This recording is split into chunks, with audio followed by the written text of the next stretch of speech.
This is a true story from my own life, something I wish I could file away as a bad dream, but can't. I'm a 62-year-old grandmother from Boston, and what I'm about to tell you happened to me last spring. I was standing in our cracked driveway in Jamaica Plain, hand on the cool chrome of my daughter-in-law, Sabrina's Audi, when the betrayal hit like a slap. "Sit in the back with the luggage," she'd said, loud enough for my neighbors to hear. And when I lifted the trunk to make room for myself, a scent of leather and spilled perfume rose up, and under a folded blanket, my fingers found a hard square case, a child-sized passport, and a manila envelope stamped with the seal of the Suffolk Registry of Deeds. My house, my name, and someone else's signature. That was the moment I realized Sabrina wasn't just mean. She was planning to erase me. If you genuinely enjoy our stories, please subscribe to the channel. Tell us where you're from and what time it is right now. It's always fascinating to know how far our story flows. I didn't make a scene. I pushed the trunk down softly, felt my heart thudding as if it wanted to jump out of my blouse, and forced a smile when Sabrina turned, sunglasses winking at me like coins underwater. "We're already late for Flower," she said, meaning the cafe in the South End, where she liked to take pictures of croissants for her followers. My son, Daniel, stood on the porch juggling a diaper bag and our granddaughter's stuffed fox. He was my baby once, an EMT with a soft voice and hands steady as stone when it mattered. Somehow, he'd married a storm in lipstick. "Back seat's fine," I said, smiling like a woman who hadn't just touched the front edge of the cliff. We drove down Washington Street, past the Haley House Bakery, and cut over to Harrison. The Audi smelled new, chemical, and expensive. Sabrina narrated every lane change into her phone. "Hey, Glam Fam, doing a little Boston Mom Day. Say hi, Lily." And my granddaughter chirped from her car seat. I watched the leather case in the trunk in my mind, like it had a pulse.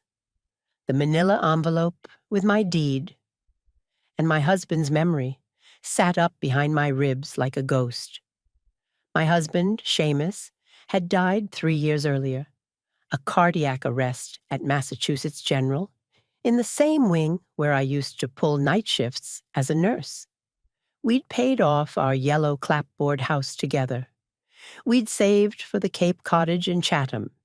He'd taught Daniel to fix a fence with patience. Now, from the back seat among the luggage, I breathed in time with Lily's little wheezes and tried to think. At Flower, while Sabrina posed by the window. Natural light is everything, guys. I excused myself to stretch my legs. Behind the Audi, I popped the trunk again in one smooth motion and slid my tote bag over the case. The leather was warm from the sun. I could feel the presence of everything inside it, the way you can feel the outline of a pebble in your shoe. I tucked it beneath the stroller's rain cover. "Hey," Daniel said, coming out with a cardboard tray of coffees. He was handsome and tired, a blue vein always visible at his temple. "You good? You look pale." "Just hungry," I said, and meant it in every sense. In my kitchen that night, while Sabrina live-streamed a night routine from their apartment in Jamaica Plain, 20 minutes of glass skincare bottles, tinkling like beads. I sat under the copper pendant lamp, with the leather case open. There was the child passport, Lily Flynn, my granddaughter, smiling with a face still baby soft. There was a notarized letter granting temporary guardianship for travel, with my son's signature. Only it wasn't his. The D in Daniel curved wrong, like a fish hook where his always curled in a half moon. There was a reservation printout for 2 business-class seats from Boston Logan to Providenciales in Turks and Caicos, leaving in 9 days, booked under S. Flynn and L. Flynn. And inside the manila envelope from the Registry of Deeds was a draft quitclaim deed transferring the Cape Cottage from Margaret Flynn to S. Flynn as part of an estate reorganization, with a notary block blank and my name typed in with the same cold neatness you see on hospital wristbands. Beneath that, like a punchline, lay a glossy brochure for Evergreen Terrace, an upscale memory care community in West Roxbury. Paperclip to it, an intake sheet with my name already filled in, some of it in Sabrina's angular print, the same hand that labeled every spice jar in her kitchen like the world was a pantry to be ordered. I ran the pads of my fingers over the raised notary seal on the guardianship letter. It wasn't raised, it was printed. The details were wrong in small ways that only someone who had signed 1,000 charts would notice. I felt that old nurse's steadiness light in me. Adrenaline cleared the room. This wasn't a prank. It was a plan. Just then, my phone buzzed, and an email from contentibrightmoments.agency surfaced, CCing Sabrina. Hi, Sabrina. Just confirming deliverables for the Empty Nest Bright Life series starting in May. Looking forward to shooting at the Cape House. Can we get confirmation that the property is free and clear for filming? We will need the family elder's consent per release. Attached, a contract, a payday, my house as a backdrop for her life without me in it. My first thought was of Daniel. He couldn't know. The boy who drew me cards with dinosaurs when he was 5 couldn't know. My second thought was of Seamus, who'd squeezed my hand, joking even in the ICU. Mags, he'll always choose you. I'd believed him like scripture. But people change under pressure, and Sabrina was pressure in heels. I packed the papers back into the leather case, then hesitated, pulled out one thing, a small velvet pouch. Inside was Seamus's old Belova watch, the one I kept in my dresser, silver case, scratched smooth by years of shift changes. It was mine, in the way a wedding vow never expires. That tiny theft told me something important. The plan was already in motion. Sabrina didn't just want my house and my granddaughter. She wanted the last hinge on which I swung. I slipped the watch into my pocket and slid the leather case back where I found it, like placing a bandage over a wound you intend to expose later. I told myself I would breathe a night and wake up with a plan.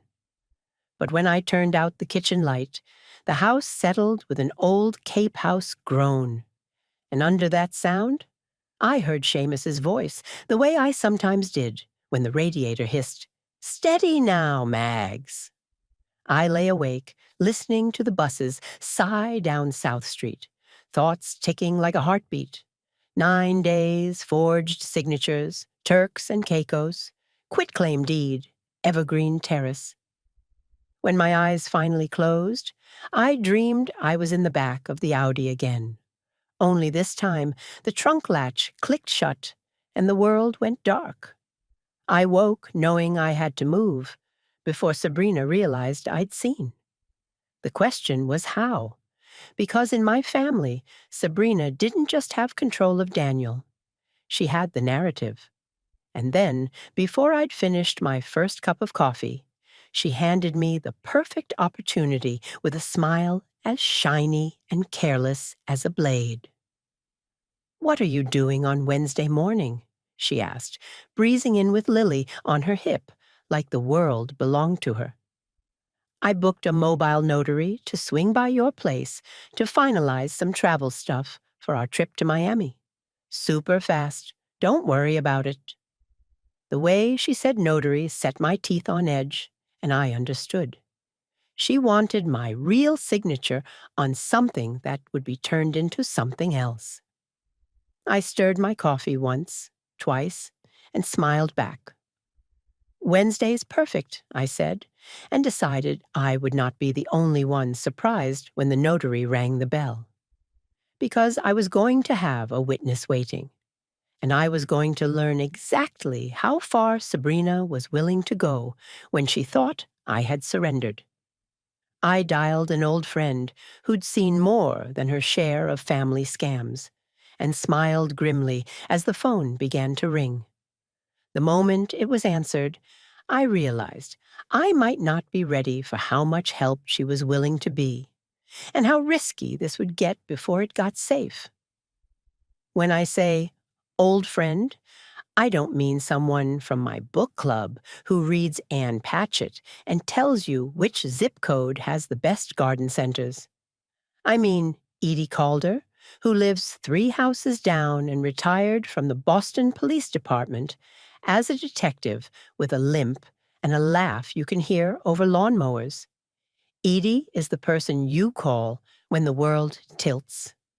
I told her everything: the trunk, the leather case, the fake guardianship letter, the Turks and Caicos tickets, Evergreen Terrace. I could hear her cigarette crackle, even though she's promised her doctor she doesn't smoke anymore. "All right," she said, voice low. "All right. First, breathe. Second, don't confront. If she's this far along, she's rehearsed answers. Third, where's the leather case now?" "In her trunk," I said, "where I found it." "Good. Leave it. Don't spook the rabbit. You said Wednesday a notary's coming. We'll be ready? And Mags?" "What?" "Get Daniel out of whatever room they meet in. You want him dumb and honest in the light when the light hits? Bring him a task. Bread run, gas for the grill, whatever." I sat with that advice, like a stone in my palm. "He won't believe me," I said. "Make him believe the evidence," Edie said. "Not you. That's how this has to go." Before we hung up, she added, "You might want a lawyer before Wednesday." I ended up at a small office on Beacon Street in Brookline, the sort of place where the blinds are always a little crooked. The lawyer, a woman in her late 30s with tired eyes named Priya Mehta, listened without interrupting and asked smart questions. She folded her hands and said, "Your daughter-in-law has a pattern: isolation, control, paper trail that looks legitimate until you know. The Turks and Caicos ticket with your granddaughter. If she tried to leave without your son's consent, that could constitute attempted parental kidnapping. There are steps we can take, but we'll need proof." "How fast?" I asked. "Fast," she said, "but the system moves at the speed of paper. We'll file an emergency motion at Suffolk Probate and Family Court to prevent international travel for the child without court permission. We can also put a hold on any deed recording attempts tied to your name at the registry. You can go to the Registry of Deeds on New Chardon Street and put a fraud alert on your properties. Today." I thought of the leather case's cold content and nodded. "I'll do it." Priya scribbled on a legal pad and slid it to me. "And Mags, Massachusetts is a 2-party consent state. You can't record her without her knowing. You can, however, have a witness present. You can insist on reviewing any documents privately. You can call the notary's commission number in front of them. You can ask for copies. Don't sign anything unless I see it." I walked out feeling braced and alive, like stepping from an elevator onto a rooftop and smelling snow. At the Suffolk Registry of Deeds, a clerk named Irene, with a hairdo like a powdered donut, nodded when I told her the situation, then typed with the decisiveness of a woman who has seen everything. Fraud alert placed, she said, sliding a stamped form across the counter. If anybody tries a quitclaim on your properties, we call you first, then the police. When I stepped into the spring sunlight on New Chardon, the wind off the Charles felt like a benediction. I texted Edie, registry done, lawyer engaged, notary apt still set. She replied with a thumbs up and a photo of a notebook page covered in names. Under notary, she'd written, verify ID, commission, logbook, thumbprint, with a question mark. She'd also added, underlined twice, delivery trap. I didn't know what that meant, but I trusted her. That night, I asked Daniel to stop by for dinner. He arrived with a bouquet from City Feed and Supply and Lily in her Patriots onesie. We ate chicken piccata at the kitchen island, while Lily gummed a piece of bread. And I watched my son the way you watch a person you love standing on a sandbar as the tide comes in. How's work? I asked. He shrugged. Busy. There's a new supervisor at the station who thinks morale is a brand of cereal. And Sabrina? I kept my tone light. Good, he said, but it sounded like a guess. She's got that Miami brand deal next month, so she's been stressed about content. But it's good. Mom? Yes? Thank you for helping so much with Lily. His eyes softened. I know it's been a lot. It's a joy, I said, and meant it. Then I did what Edie would call creating friction. I stood and said, speaking of helping, could you take my car to get gas Wednesday morning? The red light's been on since the weekend. He glanced at his phone. I can do that. Sabrina said something about a delivery at your place then, right? A notary? She asked if I could sign for a package if you were in the shower. I nearly let my fork clatter to the counter and caught it. No need, I said casual. I'll be home. You can just get the gas. If you've ever tried to hold two ideas at once, my son is good, my son is blind, you know the ache behind the eyes that comes with it. We put Lily to bed in her portable crib, and while he hummed the little song Seamus used to sing, I took the bulova from my pocket and thumbed its face like a worry stone. When Daniel came back to the kitchen, I slid the watch across the island. This was in Sabrina's trunk, I said. He looked at me like I'd told a joke with too many words. What? In a leather case, with a child passport and a guardianship letter with your forged signature, and a quitclaim deed with my name on it, with tickets for Sabrina and Lily to leave the country in 9 days. There's also an intake form for Evergreen Terrace with my name on it. The color left his face as if someone had erased him. Mom, he said, then stopped and tried again. Mom? No. Wednesday, I said quietly. Be back from the gas station by 10:30. We'll handle it together. He gripped the back of a chair so hard his knuckles paled, breathed in through his nose, out again. If you're wrong, he said, I'll never forgive you for what it implies. If I'm right, I said, you'll never forgive yourself for not seeing it. We stared at each other over the kitchen island, like the old table knew things we didn't. Finally, he said, I'll get the gas. After he left, I called Edie and said, he's on board enough to show up. Good, she said. Now we set the table. I'll be in your dining room with a friend at 10. When the notary comes, you'll ask for their ID and commission number. You'll call the Secretary of the Commonwealth's office, here's the hotline, on speaker. If Sabrina tries to hand you documents not related to travel, you stop, step outside, and bring in the delivery. What delivery? I asked. Edie's laugh crackled down the line. The one that knocks. Sleep, Mags. You'll need a steady hand. I didn't sleep. I lay on top of the covers, listening to the house talk and imagining the shape of Wednesday, like a house blueprint. At 5, I gave up on the pillow and made coffee instead, scalding and strong. I set out my nurse's clipboard on the dining table like armor. I printed the notary verification page Priya had emailed me. I brushed Lily's hair when Daniel dropped her at 8. And when he left with my Subaru for gas, he squeezed my shoulder once, quickly, like a swimmer pushing off a wall. At 10 sharp, my doorbell rang.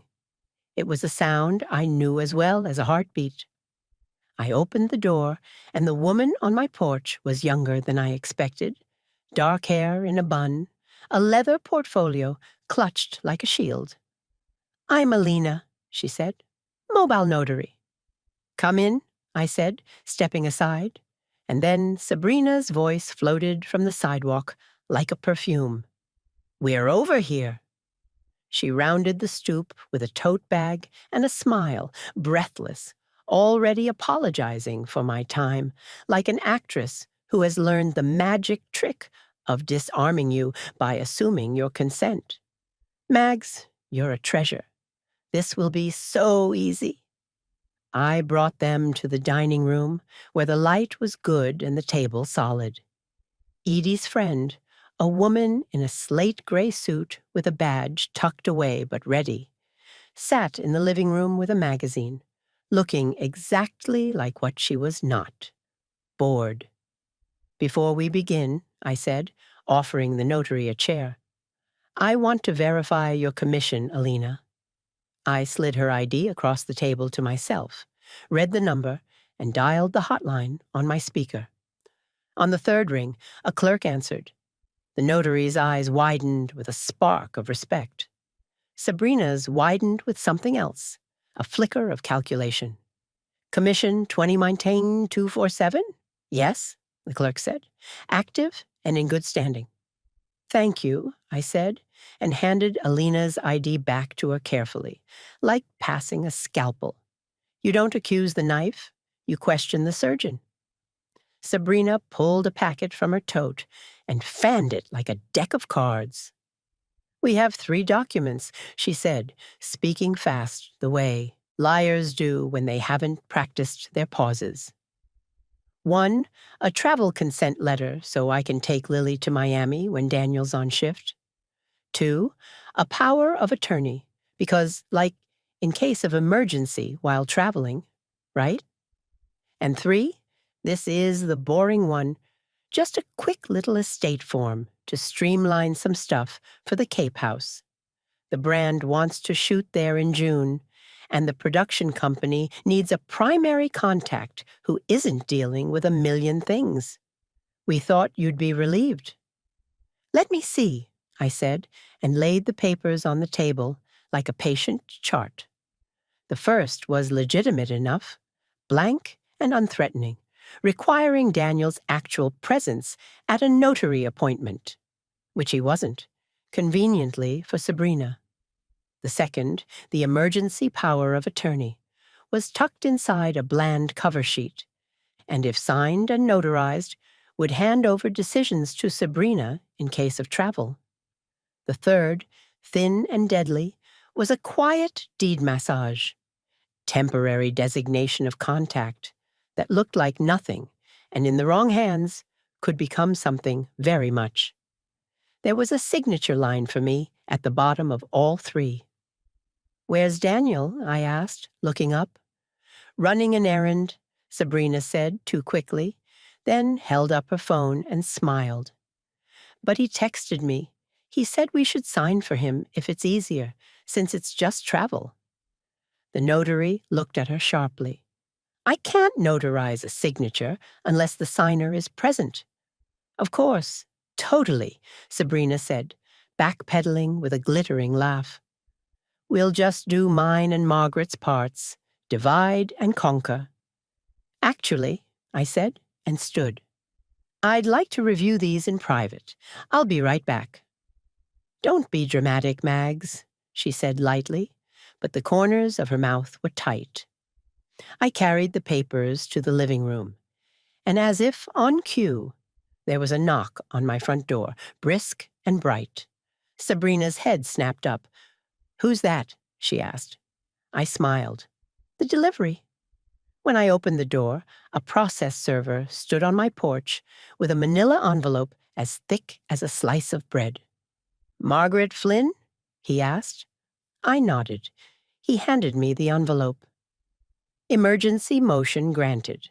Temporary order signed," he said, loud enough for the dining room to hear, and tipped his cap to Edie's friend, who stood now, unfolding herself from the chair with the unhurried grace of someone who knows there's no rush when you've already won.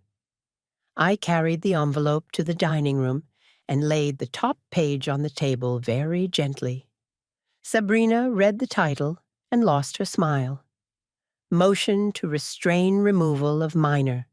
Child from the Commonwealth," it said, stamped with the seal of the Suffolk Probate and Family Court, and dated that morning. It listed Lily's full name. It listed Daniel as the petitioner. It listed me as the intervener. It stated, plainly, that Lily could not be removed from Massachusetts without court permission until a hearing in 14 days. It also declared that any travel documents for Lily were to be surrendered within 24 hours. Alina, the notary, sat back, eyebrows raised. "I'm going to step outside," she said softly, and did. Sabrina looked between the paper and my face, as if they were two different languages. "You can't be serious," she whispered, then louder, "You had no right." Just then, Daniel walked in, the smell of gas clinging to him. He held up his phone. "I just got a call from the State Department," he said, voice low and controlled. "They flagged Lily's passport at Logan. They wanted to confirm that I had authorized international travel for my daughter. I didn't. The man asked if someone might be attempting to leave the country without my consent. He set his phone on the table, face down. I said no. I said not my wife." Sabrina exhaled a sound, like a tire losing air. "Don't," he said. "Not yet." I slid the small velvet pouch across the table, the one with Seamus's Bulova. "Why was this in your trunk, Sabrina?" Her mouth opened, closed, opened again. "I thought it was pretty," she blurted, and even she heard the absurdity of that. "Pretty," I repeated, as flat as the heart monitor line that tells you the truth. Across the room, Edie's friend, Detective Martinez, I'd learned, stepped closer, badge glinting now. "Miss Flynn," she said to Sabrina, "I'd like to ask you a few questions about some documents we've received from an entity called Bright Moments Agency and a booking for international travel under a different name. We can do it here, or we can do it downtown." Sabrina flashed to anger, the kind you can smell. "This is harassment," she hissed. "You people are small." "No," I said, and it surprised me how calm my voice was. "This is what it looks like when someone tries to make a person disappear and fails." Sabrina drew herself to full height. "You think you've won?" she said. "You think a piece of paper and your knitting circle are going to stop me? You're old, Margaret. You're soft. I was just trying to make the family efficient." I felt heat rise in my chest, but I kept my voice steady. "The next efficient thing that will happen," I said, "is you handing over any travel documents for Lily and the tickets you purchased. Now." She laughed, a little too high. "They're in the car." "Let's go," Detective Martinez said, and gestured to the door. Sabrina's eyes flitted to Daniel, seeking a purchase. "Are you really going to let your mother do this to me?" Daniel's face, my son's face, was a mask of breaking. "You did it to yourself," he said, "and to Lily." He swallowed. "And to my father's memory." Sabrina went very still. For a moment, I believed she might fold into the ground like a tent. Then she lifted her chin and walked to the door, her spine ruler straight, her face arranged into something camera-ready, even without a camera. When the door closed behind them, the house seemed to exhale. I sat down. My hands shook.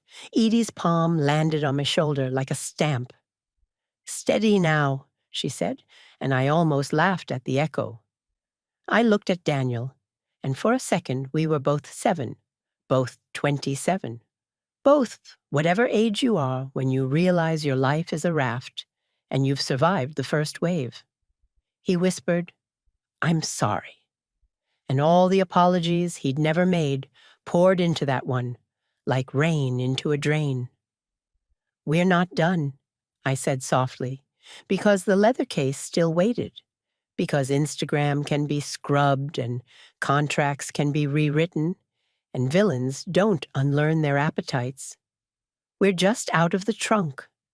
And right on time, my phone buzzed with a number I didn't recognize, Bright Moments Agency calling back, and I understood that war had seasons, and ours had just turned. War is ugly even when it's tidy. The next days were a sort of chess across Boston. Detective Martinez took Sabrina's trunk contents into evidence. The child passport, the printed guardianship letter with Daniel's forged signature, the Turks and Caicos tickets, and the manila envelope from the Registry of Deeds. She fingerprinted the leather case, and with a gentleness I will never forget, handed me Seamus's Bulova in an evidence bag to keep until it could be formally released. "Consider this on loan from the Commonwealth," she said, half smiling. Priya filed a flurry of motions. We sat in the Edward W. Brooke Courthouse beneath vaulted ceilings that make you feel small and also seen. And I watched Sabrina's attorney, slick, impatient, argue that the international travel was entirely innocuous and scheduled before any domestic discord. Priya stood and calmly read out the timestamps on the tickets, the email thread with the agency requesting a family elder release, and the intake form for Evergreen Terrace with my name typed in. "The court can draw reasonable inferences," she said, and the judge, an older man with eyebrows like snowdrifts, did. He extended the temporary order, set a hearing for the forged documents, and, as an aside, scolded Sabrina's attorney for suggesting the word elderly like it was a synonym for inconvenient. We also went to the Suffolk Registry together. Irene, the clerk with the powdered donut hair, recognized me and waved me over with a conspiratorial tilt of her head. "You're in luck," she murmured. "Someone tried to file a document against your Cape property yesterday afternoon. Our fraud alert flagged it. We stalled. Want to meet the gentleman who tried to drop it off?" She gestured toward the far counter, where a man in a navy suit pretended hard to be invisible. He had the sharp, depleted look of people who live on phone calls. Priya went first, introducing herself. "We've placed a hold on any changes to Ms. Flynn's title," she said. "If you're here again, we'll assume criminal intent." He smiled in the bland way people smile when they're calculating. "Just doing my job," he said. "I'll tell my client." "Do that," Priya said. At home, Daniel slept on my couch some nights, Lily on the portable crib in my bedroom, where Seamus's shirts still hung in the closet like a soft army. He brought me coffee from Ula Cafe on days I forgot to eat and tried to make a plan. I watched him in all his versions, boy, man, father, and loved each of them separately and together with a fierceness that frightened me. He'd meet Sabrina in public places only. He'd insist that all communication about the baby be via our family wizard, the parenting app the courts prefer. He'd hold on to calm as if it were rope. Sabrina, for her part, did what manipulators do when they realize their reflection is cracked. She doubled down and tried to make the mirror bleed. She went online. She told her glam fam that we were going through a tough family moment, that boundaries were a gift, that as a mompreneur in Boston, you sometimes have to make hard choices. She posted a photo of herself in front of the Liberty Hotel with a caption about freedom. She posted a throwback from Provincetown. She even posted a slideshow titled Building a Blended Family is an Act of Faith that featured 3 photos of Lily and exactly 0 of Daniel. Comments rolled in. "You're so strong," and "Protect your peace, Queen," and a few brave souls who asked, "Where's your husband?" Those got deleted. Edie clicked through the posts with her lips pressed tight. "We could feed this to the Globe," she said quietly, meaning the Boston Globe, which still has fangs when it wants to. "But it would trigger a different war." "We keep it in the courts," I said. "For now." "Proof wins," Priya had said. So we gathered proof. We talked to the notary, Alina, who had a surprisingly steel spine for someone who carried a stamp. She told Detective Martinez that a week before she came to my house, she'd been contacted by someone named Sarah Lynn, asking if an absent signer could be notarized if a spouse was present. When Alina said no, the person had hung up.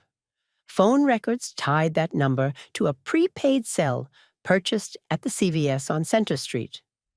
Receipts tied that purchase to Sabrina via her American Express.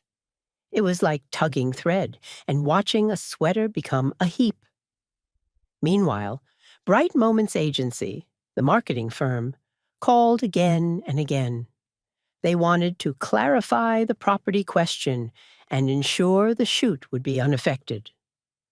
We invited them to lunch at the Beehive in the South End, sat at a small table with a candle melted into a wine bottle, and listened to a coordinator named Miles try to charm us with PR fuzz. I let him talk for 2 minutes, then slid across the emergency order, the fraud alert, and a photo of the leather case's contents. "We can't be part of exploiting a family dispute," he said quickly, as if a lawyer had crawled inside his mouth and pulled the right words. "We will remove the Cape House from our storyboard. We do wish Sabrina the best." "Do you?" I asked, and he didn't answer. The hearing for the forged guardianship letter was set for a Monday. On the Friday before, Sabrina ambushed me at City Hall Plaza. I'd gone to pick up a copy of my marriage certificate. Priya needed it to solidify a chain in some filing. And there she was in a white trench coat, eyes bright with fury and something worse, certainty. "You're cruel," she said, as if we were sharing secrets. "You've always been threatened by me. I remind you of youth." "You remind me of hunger," I said, "without the part where you make bread." "You can't keep him from me," she spat. The wind blew her hair into her mouth, and she yanked it free. "You can't keep anything." I glanced at the bronze curves of the Zakim Bridge down the street, at the tourists eating hot dogs from a cart, at the sky over Faneuil Hall. "I'm not keeping," I said. "I'm holding. There's a difference." She stepped closer. "You think the courts will save you? You think cops and paper can stop me? Daniel is mine, Margaret. He will always be mine because he's weak and I'm not. That's how the world works." Just then, my phone buzzed. It was Daniel, a photo. Lily asleep on his chest, her fox tucked under her arm. Beneath it, 3 words. "We're okay, Mom." I held the phone between us like a relic. "No," I said softly to Sabrina. "He's his." For a heartbeat, enough humanity flickered across her face that I remembered she was a person, not a tornado in a dress. Then it shuddered. "See you in court," she said, and stalked off. Her heels clicked on the granite like a metronome marking time until the fight. On Sunday night, I took the Bulova from my bedside and wound it. It ticked steadily in my palm. I placed it on the nightstand and slept. Monday began with the courthouse smell, the mix of coffee and paper and old wood, and ended with the soldered certainty of a judge's signature drying. In the middle, there was a moment I didn't expect. Sabrina's father showed up. He wasn't the myth she'd honed, a titan with a jaw like a condominium. He was a tired-looking man with an expensive coat and deep worry lines. He sat behind his daughter while Priya introduced our evidence and never once met my eyes.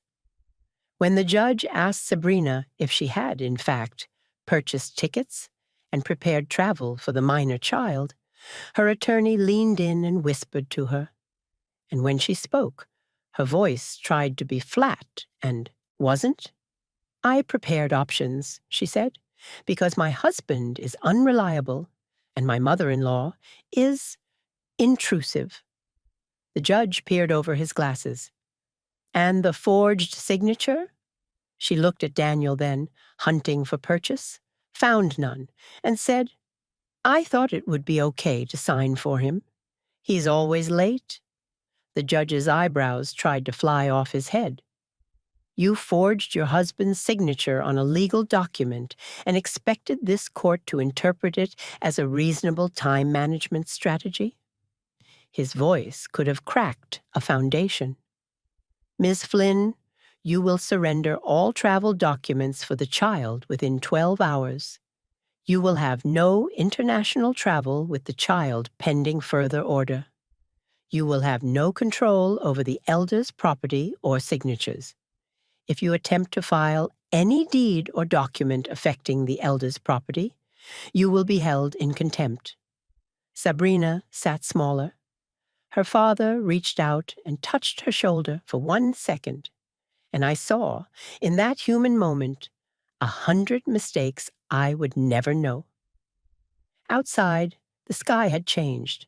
The light was spring new and pitiless. Daniel turned to me on the courthouse steps and hugged me with everything in him. I breathed in his neck like when he was a baby and felt myself loosen at the core the way a tree does when the wind finally stops. We had won a battle. War still requires patience. Contracts still existed. Followers still thought Sabrina was spun gold. But the law was a fence now, and that mattered.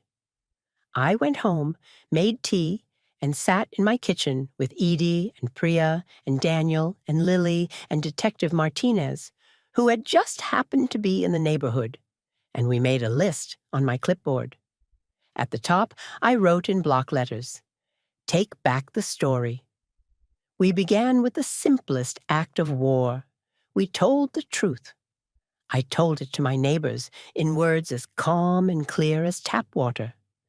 Sabrina tried to move my granddaughter out of the country without Daniel's consent. She tried to shift paperwork to take my Cape cottage. We have a court order preventing travel. We have a lawyer. We are okay. There is no scandal here. There's a woman who underestimated an older one. I told it to my church friend at St. Thomas Aquinas in Jamaica Plain. And she told the priest, and he put us on the prayer list in that quiet way the Catholic Church sometimes acts like a neighborhood with better windows. I told it to my sister in Worcester and my cousin in Quincy and the night shift nurses at MGH who still text in a group called Sodium Lights. The story stopped being a secret Sabrina could twist. It became mine. On the weekend, Edie and I drove down to the Cape. The cottage in Chatham sat on Old Queen Anne Road like a yellow postcard, the hydrangeas asleep and bare sticks in the April wind. Inside, I found what I expected: small invasions, a drawer of measuring cups replaced with curated white ones Sabrina favored, a basket of blankets folded to her grid. In the bedroom I shared with Seamus, I stood and breathed out. And then I took a trash bag and began. I kept what was us. I packed what was theater for her life and left it on the porch. It felt like cleaning a wound, controlled, precise, a necessary pain. On Tuesday morning, Bright Moments Agency sent a final email. We will not be moving forward with the Cape House shoot. Wishing your family peace. Sabrina posted a vague note about stepping back to focus on family, and then, mercifully, went mostly quiet online. It is one thing to live as a brand. It is another when the courts ask you to take off the packaging. Meanwhile, Priya prepared the civil case for fraud and attempted unlawful removal. Detective Martinez worked her channels. The DA's office reviewed the file. It turns out Boston knows how to deal with paper crimes when presented with neat piles and the stubborn love of a grandmother. 2 weeks later, Daniel and I sat in a small conference room in a Back Bay office, where the walls were glass, and so was the coffee table. Sabrina and her attorney sat across from us. A settlement would avoid a criminal record if benchmarks were met. We weren't trying to bury her, just to build a life that had a lock on the doors. The terms were brutal and precise: supervised parenting time until a family therapist signed off. No international travel pending court review. Finances independent and transparent. A relinquishment of any claim or management over my properties. Public removal of any imagery of Lily for profit. A repayment schedule for the legal costs, clipped from her influencer deals. In return, the DA's office would hold certain charges in abeyance. If she complied, she would have a chance to rebuild as a person, not as a plot. Sabrina stared at the papers and signed, her mouth a thin line. When she reached the clause about my house, she looked up. "You don't deserve that Cape place," she said quietly. Not for my ears, but because she couldn't help herself. "You didn't build it.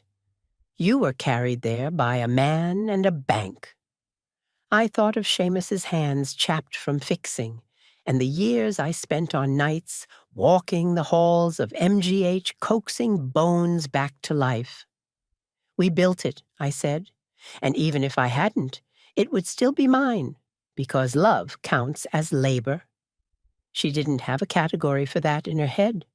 She signed. Afterward, in the hallway that smelled of carpet cleaner and expensive cologne, Daniel turned to me. "How did you know?" he asked softly. "About the trunk, about her." "I looked where she told me not to," I said. "And I listened for the parts that didn't ring true." That should have been the end. But revenge isn't just the paperwork. It's the slow, deliberate refusal to let a person reduce you again.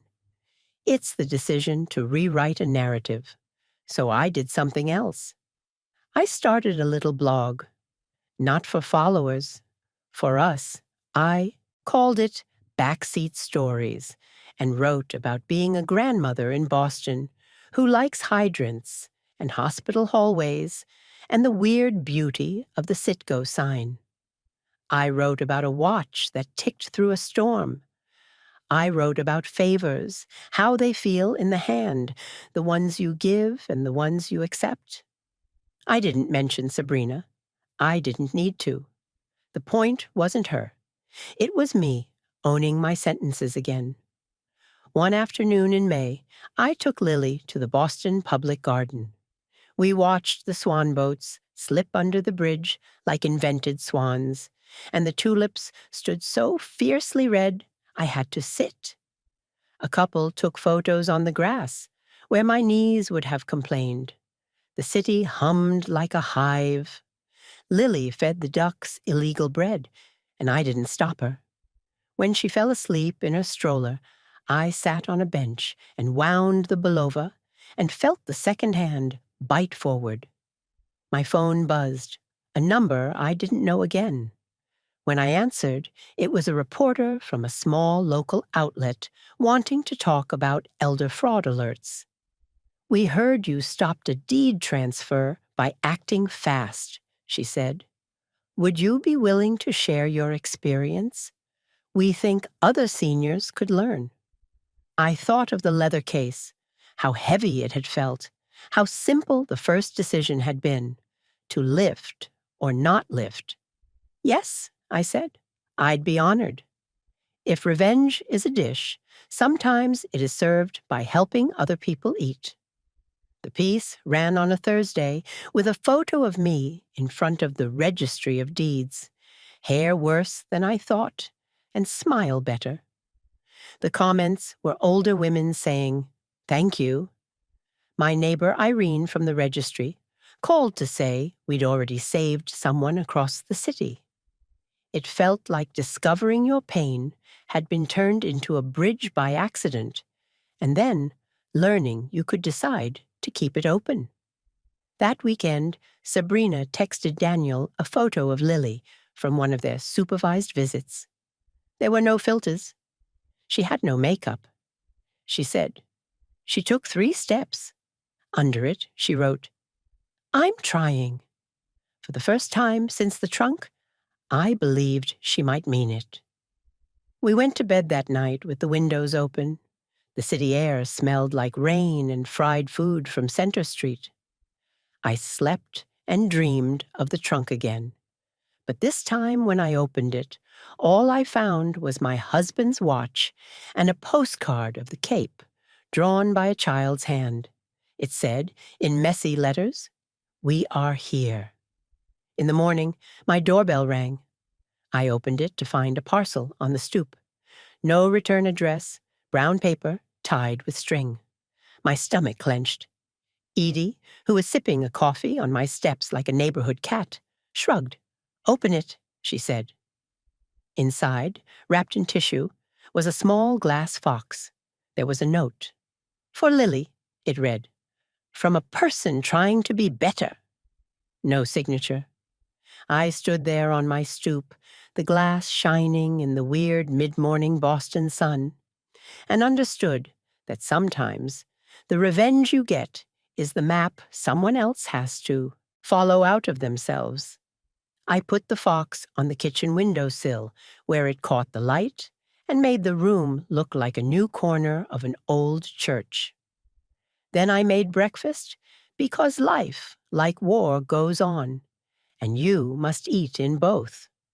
Summer came, and with it came ordinary delights that taste more like victory than banners ever do. Lily's curls went wild from the salt air at the Cape. Daniel and I replaced a rotten deck board and didn't fight once. The hydrangeas burst into color like gossip. I found Seamus's Red Sox cap in the back of a closet and wore it to Fenway with Daniel.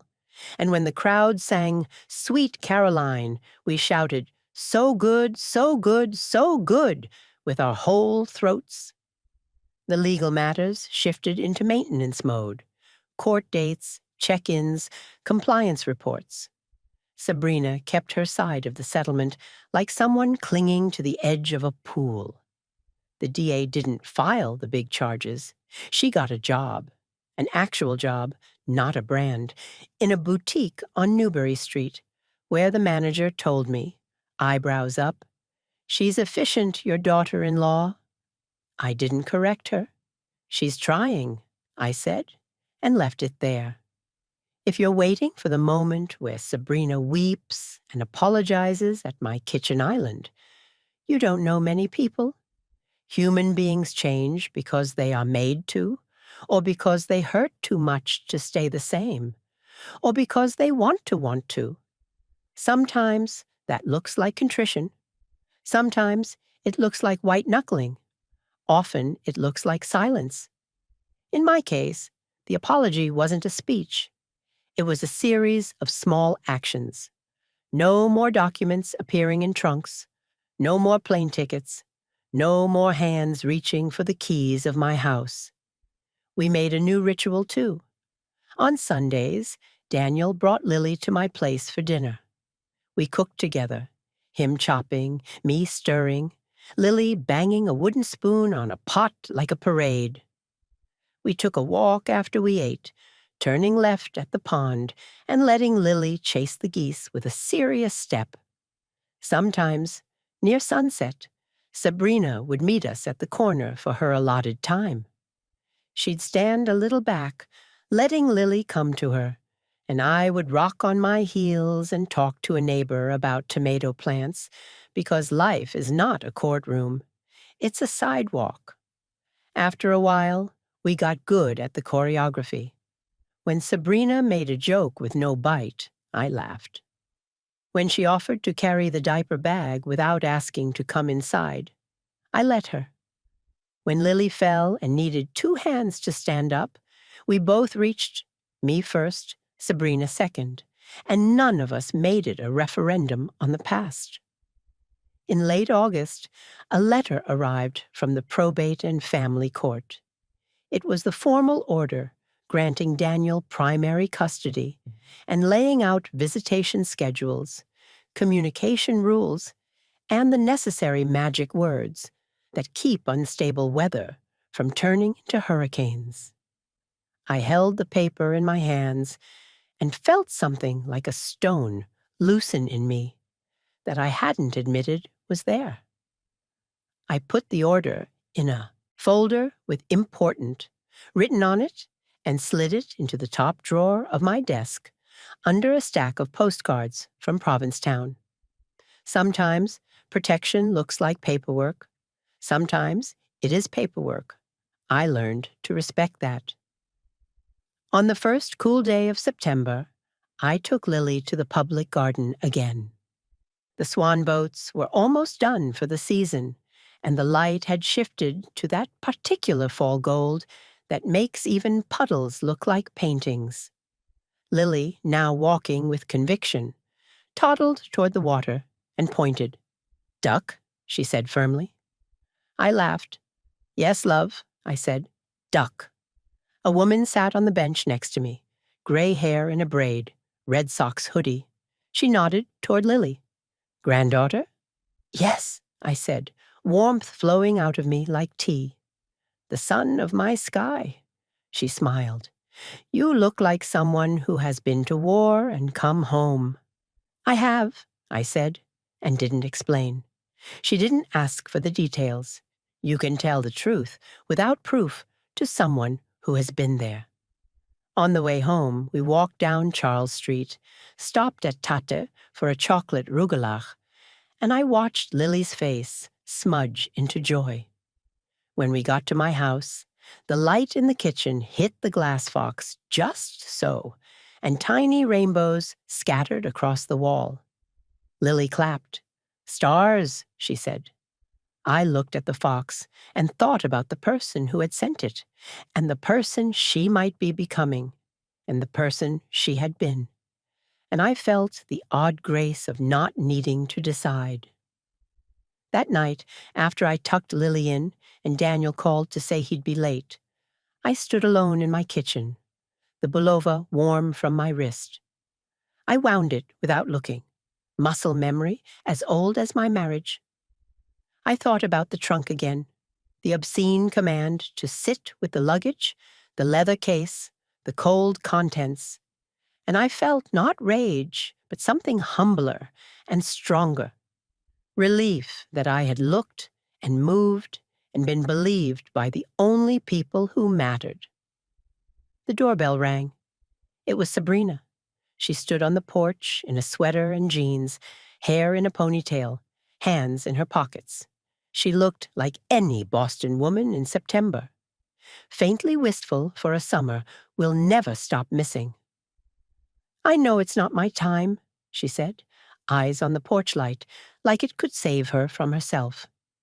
I dropped something off." She held out a small envelope. I took it. Inside was a key.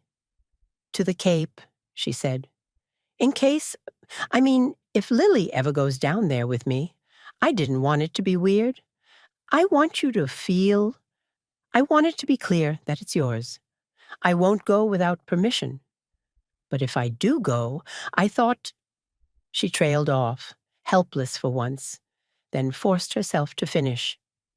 "I thought it might help if the key came from me." My throat burned. "Thank you," I said. "I'm not asking for anything," she said quickly. "I'm just—" She gestured, messy, like a dancer who forgot the steps. "I'm trying. I know," I said. And I did. She left. I stood there with the key and the weight of the ordinary in my palm and felt, again, the truth I had learned under the worst light. Revenge is not always a drama. Sometimes it's a boundary so clear it's boring. Sometimes it's a key given back. I slept well that night. Weeks slid into the kind of routine you don't notice, because it doesn't pinch. I replaced the pendant bulb in my kitchen. I got my flu shot at CVS on South Street and flirted with the pharmacist for old time's sake. I shouted at a Patriots game with Daniel loud enough to scare the cat. I baked a pie at Thanksgiving and didn't ruin the crust. We drove to the Cape for a cold walk on the beach, wind so sharp it felt like a polite assault. I watched Lily toddle along the tide line and thought of all the women who came before her and all the women who would come after. And I was grateful down to the bones that we had kept her intact inside her life. Sometimes now, when I climb into a car, someone jokes about putting me in the back with the luggage. It's a harmless thing people say when they don't know your history. I smile and say, "I'll take the front, thanks," and watch their face soften, because of course I will. And every so often, when I open my trunk to throw in groceries from City Feed, I see the outline of that leather case, the way you see your own shadow when you're not paying attention. I don't resent it. I respect it. It reminds me that the objects we touch can be doors, and we get to choose whether we open them. One evening in December, the first flakes of snow fell past my kitchen window like ash and lace, and the glass fox threw a constellation of stars across my wall. Lily, now a very professional walker, chased them with a delighted squeal. Daniel laughed. I wound the Belova one more time, just to feel its tick. When I set it down, the house settled around me. The hydrangeas outside skeletal and beautiful in the cold. The Cape wind somewhere practicing for spring. My phone buzzed with a photo. Lily in a red hat, green scarf. Someone's mitten on the wrong hand. The caption, from Sabrina, said simply, "Our girl." I stood in the doorway and breathed in, breathed out, and let the quiet hold. Because the quiet, finally, was mine. The end.